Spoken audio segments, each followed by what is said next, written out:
പ്രവാസികൾ നിർബന്ധമായും എടുത്തിരിക്കേണ്ട ID കാർഡുകളിൽ നോർക്ക ID, നോർക്ക കെയർ എന്നിവയെക്കുറിച്ചായിരുന്നു കഴിഞ്ഞ വീഡിയോയിലൂടെ നമ്മൾ പറഞ്ഞിരുന്നത്. ഈ വീഡിയോയിലൂടെ പ്രവാസി പെൻഷൻ, പ്രവാസി രക്ഷാ ഇൻഷുറൻസ് പോളിസി ഇതിലൂടെ പ്രവാസികൾക്ക് എന്തെല്ലാം ബെനിഫിറ്റുകളാണ് ലഭിക്കുന്നതെന്നാണ് ഈ വീഡിയോയിലൂടെ നോക്കുന്നത്. ഇതിനെ വീഡിയോ മുഴുവനായും കാണുക. വിദേശത്തോ കേരളത്തിന് പുറത്തോ ജോലി ചെയ്യുന്ന മലയാളി പ്രവാസികൾക്ക് വിരമിക്കൽ കാലത്ത് സാമ്പത്തിക സുരക്ഷ ഉറപ്പുവരുത്തുന്നതിനായി സർക്കാർ ആവിഷ്കരിച്ച പദ്ധതിയാണ് പ്രവാസി പെൻഷൻ. പ്രവാസ ജീവിതത്തിന് ശേഷം നാട്ടിൽ തിരിച്ചെത്തിയവർക്കും വിദേശത്ത് തുടരുന്നവർക്കും ഈ പദ്ധതിയിലൂടെ പെൻഷൻ ലഭിക്കുന്നുണ്ട്. ഇപ്പോഴും വിദേശത്ത് തുടരുന്ന പ്രവാസികളാണെങ്കിൽ 3500 രൂപയാണ് മാസം മിനിമം പെൻഷനായി ലഭിക്കുന്നത്. ഇത് കാറ്റഗറി 1A എന്ന വിഭാഗത്തിലാണ് ഉൾപ്പെടുന്നത്. ഈ ഒരു കാറ്റഗറിയിലുള്ളവർ മാസം അംശാദായമായി അടയ്ക്കേണ്ടത് 350 രൂപയാണ്. പ്രവാസം അവസാനിപ്പിച്ച് തിരികെ നാട്ടിലെത്തിയവരാണെങ്കിൽ പ്രതിമാസം 3000 രൂപയാണ് മിനിമം പെൻഷനായി ലഭിക്കുന്നത്. ഇത് കാറ്റഗറി 1B എന്ന വിഭാഗത്തിലാണ് വരുന്നത്. ഈ വിഭാഗത്തിൽപ്പെട്ടവർ പ്രതിമാസം അംശാദായമായി അടയ്ക്കേണ്ടത് 200 രൂപയാണ്. കുറഞ്ഞത് 5 വർഷമെങ്കിലും തുടർച്ചയായി അംശാദായം അടച്ചാൽ മാത്രമേ 60 വയസ്സിന് ശേഷം പെൻഷൻ ലഭിക്കാൻ അർഹതയുണ്ടായിരിക്കുകയുള്ളൂ. 5 വർഷത്തിൽ കൂടുതൽ അംശാദായം അടയ്ക്കുന്നവർക്ക് അവർ അടയ്ക്കുന്ന വർഷത്തിനനുസരിച്ച് പെൻഷനിലും വർധനവുണ്ടാകും.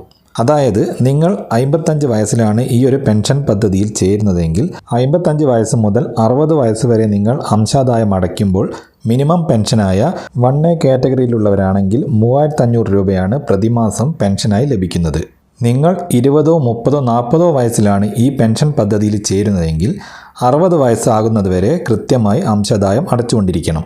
ആദ്യത്തെ 5 വർഷത്തിന് ശേഷം അടയ്ക്കുന്ന ഓരോ വർഷത്തിനും മിനിമം പെൻഷൻ എമൗണ്ടിൻ്റെ 3% വീതം അധികമായി പെൻഷൻ ലഭിക്കും.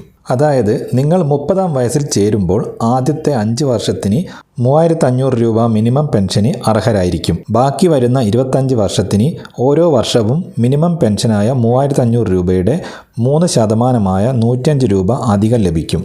അപ്പോൾ 25 വർഷത്തേക്ക് 105 രൂപ വെച്ച് 2625 രൂപയും മിനിമം പെൻഷനായ 3500 രൂപയും കൂട്ടിയാൽ 6125 രൂപയായിരിക്കും നിങ്ങൾക്ക് 60-ാം വയസ്സിൽ പെൻഷനായി ഓരോ മാസവും ലഭിക്കുന്നത്. വരും കാലങ്ങളിൽ ഈ പെൻഷൻ തുക ഗവൺമെൻറ് വർദ്ധിപ്പിക്കാനും സാധ്യതയുണ്ട്. ഇതിൻ്റെ അംശാദായം മാസത്തിലോ ഒരു വർഷത്തേക്ക് ഒന്നിച്ചോ ഇതിൽ അടയ്ക്കാവുന്നതാണ്. ഒരു വർഷത്തിൽ കൂടുതൽ കാലയളവിൽ അംശാദായം അടയ്ക്കാതിരുന്നാൽ 1% പെനാൽറ്റി ഈടാക്കുന്നതായിരിക്കും. 60 വയസ്സാകുന്നതിന് മുമ്പ് തന്നെ കുടിശ്ശിക അടയ്ക്കാനുണ്ടെങ്കിൽ മുഴുവനും അടച്ചു തീർത്താൽ മാത്രമേ പെൻഷൻ ലഭിക്കുകയുള്ളൂ. 60 വയസ്സ് കഴിഞ്ഞാൽ കുടിശ്ശിക അടയ്ക്കാൻ കഴിയുന്നതല്ല. 60 വയസ്സ് പൂർത്തിയായ ഒരു പ്രവാസി പെൻഷൻ ലഭിക്കുന്നതിനുള്ള അപേക്ഷ ഓൺലൈനായോ നേരിട്ടോ അപേക്ഷിക്കാവുന്നതാണ്. ഇതിനാവശ്യമായി വരുന്ന രേഖകൾ ഫോട്ടോ, അപേക്ഷകൻ്റെ ഒപ്പ്, ജനനത്തീയതി തെളിയിക്കുന്ന രേഖ, ബാങ്ക് അക്കൗണ്ട്. ബാങ്ക് അക്കൗണ്ടിലെ പേരും ഇതിലെ പേരും സെയിം ആയിരിക്കണം. പെൻഷൻ ലഭിക്കുന്നതിനുള്ള അപേക്ഷ ഓൺലൈനായി സമർപ്പിക്കാനായി ഒഫീഷ്യൽ വെബ്സൈറ്റായ pravasikerala.org എന്ന വെബ്സൈറ്റ് ലോഗിൻ ചെയ്ത ശേഷം സ്കീം എന്നത് സെലക്ട് ചെയ്ത് അതിൽ പെൻഷൻ അല്ലെങ്കിൽ ക്ലെയിം ആപ്ലിക്കേഷൻ എന്നൊരു ഓപ്ഷൻ കാണാം. അത് തിരഞ്ഞെടുത്ത ശേഷം ആവശ്യമായ രേഖകൾ അപ്ലോഡ് ചെയ്ത് കൊടുക്കുക. അപേക്ഷ സമർപ്പിച്ച് കഴിഞ്ഞാൽ 3 മുതൽ 6 മാസം വരെയുള്ള കാലയളവിലാണ് ഇതിൻ്റെ വെരിഫിക്കേഷൻ കംപ്ലീറ്റ് ആവുന്നത്. ഇതിൻ്റെ സ്റ്റാറ്റസ് വെബ്സൈറ്റിൽ നിന്നും ചെക്ക് ചെയ്യാൻ സാധിക്കുന്നതാണ്. പ്രവാസി പെൻഷൻ ലഭിച്ചുകൊണ്ടിരിക്കുന്നവരാണെങ്കിൽ തങ്ങൾ ജീവിച്ചിരിപ്പുണ്ട് എന്ന് തെളിയിക്കുന്നതിനായി ലൈഫ് സർട്ടിഫിക്കറ്റ് എല്ലാ വർഷവും ഹാജരാക്കേണ്ടതാണ്. എല്ലാ വർഷവും മാർച്ച് മാസത്തിലാണ് ഈ സർട്ടിഫിക്കറ്റ് ഹാജരാക്കേണ്ടത്. ഇത് സമർപ്പിക്കാത്ത പക്ഷം നിങ്ങൾക്ക് പെൻഷൻ ലഭിക്കുന്നതല്ല. ലൈഫ് സർട്ടിഫിക്കറ്റിൻ്റെ ഫോം pravasikerala.org എന്ന വെബ്സൈറ്റിൽ നിന്നും നിങ്ങൾക്ക് ഡൗൺലോഡ് ചെയ്തെടുക്കാവുന്നതാണ്. ഫോം ഫിൽ ചെയ്ത് ഗസറ്റഡ് ഓഫീസറെ കൊണ്ട് സാക്ഷ്യപ്പെടുത്തണം. ഈ ഒരു ഫോം ഓൺലൈനായും നേരിട്ടും നിങ്ങൾക്ക് സബ്മിറ്റ് ചെയ്യാവുന്നതാണ്. അംഗം മരണപ്പെടുകയാണെങ്കിൽ നോമിനിക്ക് പെൻഷൻ തുകയുടെ 50% പെൻഷനായി ലഭിക്കുന്നതാണ്. ഈ ഒരു പെൻഷൻ പദ്ധതിയിൽ ചേരാൻ ഓൺലൈനായാണ് അപേക്ഷ സമർപ്പിക്കേണ്ടത്. എങ്ങനെയാണ് ഓൺലൈൻ വഴി രജിസ്റ്റർ ചെയ്യേണ്ടത് എന്നതിൻ്റെ വീഡിയോ മുമ്പ് ചാനലിൽ അപ്ലോഡ് ചെയ്തിട്ടുണ്ട്. ഇതിൻ്റെ ലിങ്ക് ഡിസ്ക്രിപ്ഷനിൽ കൊടുക്കുന്നുണ്ട്. ഈ ഒരു പെൻഷൻ പദ്ധതി ചേരുന്നതിനുള്ള പ്രായപരിധി 18-നും 60 വയസ്സിനിടയിലാണ്. ഇതിൻ്റെ രജിസ്ട്രേഷൻ ഫീ ആയി വരുന്നത് 200 രൂപയാണ്. ഇതിൽ ആർക്കൊക്കെ അംഗമാകാമെന്ന് നോക്കാം. ഇതിൽ 3 കാറ്റഗറിയാണ് വരുന്നത്. 1A വിഭാഗത്തിൽ ഇപ്പോഴും വിദേശത്ത് ജോലി ചെയ്യുന്ന മലയാളികൾ.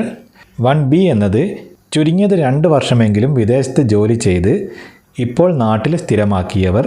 2A എന്നത് കേരളത്തിന് പുറത്ത് മറ്റ് ഇന്ത്യൻ സംസ്ഥാനങ്ങളിൽ ജോലി ചെയ്യുന്ന മലയാളികൾ. നിങ്ങൾ ഇതുവരെ ഈ ഒരു പെൻഷൻ പദ്ധതിയിൽ അംഗമായിട്ടില്ലെങ്കിൽ എത്രയും പെട്ടെന്ന് തന്നെ പെൻഷനുള്ള അപേക്ഷ ഓൺലൈനായും ഓഫ്ലൈനായും സമർപ്പിക്കാവുന്നതാണ്. ഓൺലൈനായി എങ്ങനെയാണ് ഇത് രജിസ്റ്റർ ചെയ്യേണ്ടതെന്ന വീഡിയോ മുമ്പ് ചാനൽ അപ്ലോഡ് ചെയ്തിട്ടുണ്ട്. ഇതിൻ്റെ ലിങ്ക് ഡിസ്ക്രിപ്ഷനിൽ ഉണ്ടാകും.